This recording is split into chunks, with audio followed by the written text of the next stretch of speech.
Putra damai, hanya ku dapat dalam Yesus. Aku cari ketenangan, hanya ku temui di dalam Yesus. Tak satu pun dapat menghiburku, tak seorang pun dapat menolongku. Hanya Yesus jawaban hidupku. Bersama Dia hatiku damai, walau dalam lembah kegelapan. Bersama Dia hatiku tenang, walau hidup penuh tantangan. Tak satu pun dapat menghiburku, tak seorang pun dapat menolongku.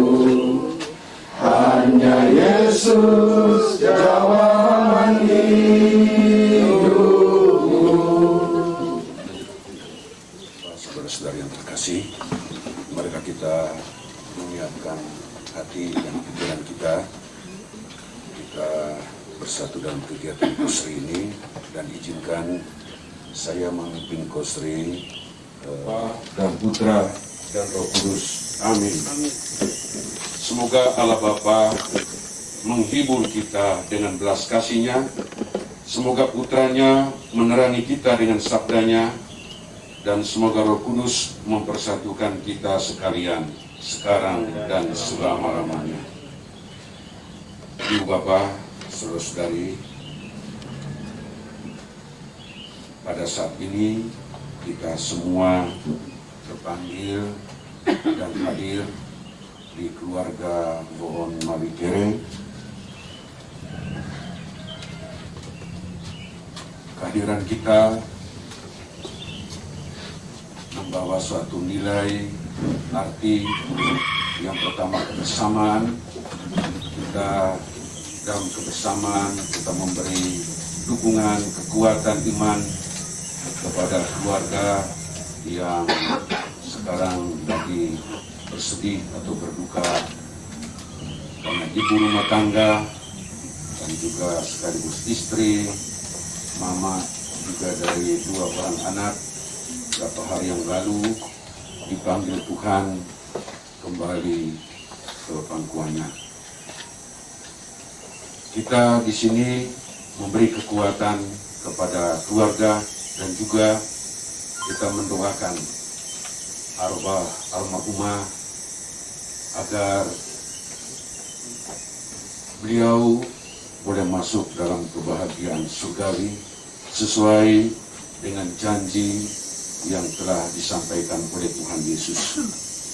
Maka sebelum kita mendengar sabda Tuhan, kita memohon ampun segala dosa dan kesalahan kita. Kita menyerukan pertobatan.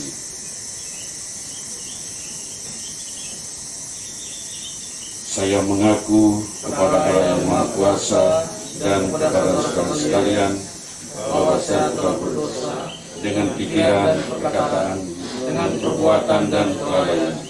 Saya berdosa, saya sungguh berdosa. Oleh sebab itu saya mohon kepada Santa Maria, kepada para malaikat dan orang kudus, dan kepada saudara sekalian, supaya mendoakan saya pada Allah Tuhan kita. Semoga Allah yang Maha Kuasa mengasihani kita, mengampuni dosa kita, dan menghantar kita ke hidup yang kekal. Amin. Marilah kita berdoa.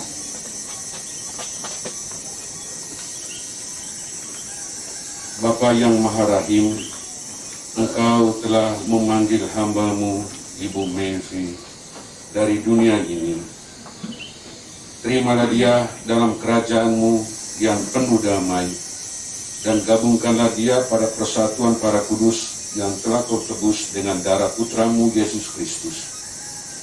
Bapa, sumber kasih dan penghiburan, Engkau menaruh cinta kasih kepada kami dengan kasih abadi. Engkau mengubah maut yang gelap menjadi fajar gilang gemilang, berkat kebangkitan putranya. Kami mohon semoga keluarga yang sedang berkabung ini dapat menanggung duka citanya dengan tabah dan menaruh kepercayaan dan harapannya kepadamu. Demi Kristus Tuhan dan pengantara kami. Amin. Makan firman pada pagi hari ini kita ambil dari kitab Ayub pasal 1 ayat 1 sampai 3 dilanjutkan dengan pasal 13 ayat 22. Tuhan telah memberi, Tuhan telah mengambil, terpujilah namanya. Ada seorang di tanah Uz bernama Ayub. Orang itu saleh dan jujur. Ia takut akan Allah dan menjauhi segala kejahatan. Ia mendapat 7 anak laki-laki dan 3 anak perempuan.